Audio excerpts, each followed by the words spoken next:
Government के लिए मेरा ये मैसेज है कि गिलगित बल्तिस्तान को जो है उसको अगर आप सूबा बनाएंगे तो कश्मीर का जो है उसको आप नुकसान पहुंचाएंगे। मैं समझता हूं कि पाकिस्तान गवर्नमेंट का जो अपना स्टैंड रहा है कि कश्मीरियों के साथ जो इंडिया जुल्म कर रहा है, हम इमरान खान ने कहा था कि मैं उसका कश्मीरियों का सफीर हूं।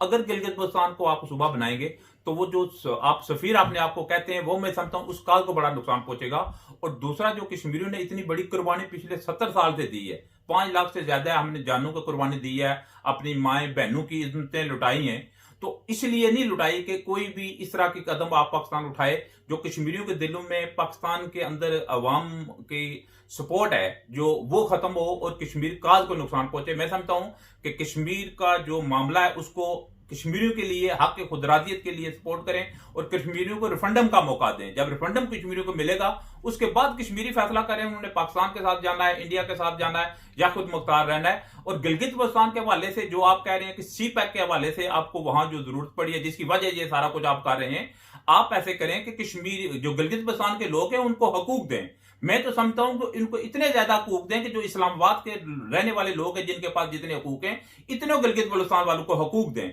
लेकिन हकूक के नाम पे कब्जा ना करें। जो ये चीज करेंगे ये मुनासिब नहीं है और कश्मीर काज को नुकसान पहुंचेगा। अगर आपने दूसरा करना तो वो ये भी कर सकते हैं कि आजाद कश्मीर और गिलगित बल्तिस्तान को मिला के गवर्नमेंट बनाए और उस इंडिपेंडेंस गवर्नमेंट को तस्लीम करें और उसको तस्लीम करने के बाद गिलगित बल्तिस्तान के हवाले से उनके साथ मुआहदा कर लें कश्मीरियों के साथ कि इतना अरसा सी पैक जो है वो रहेगा।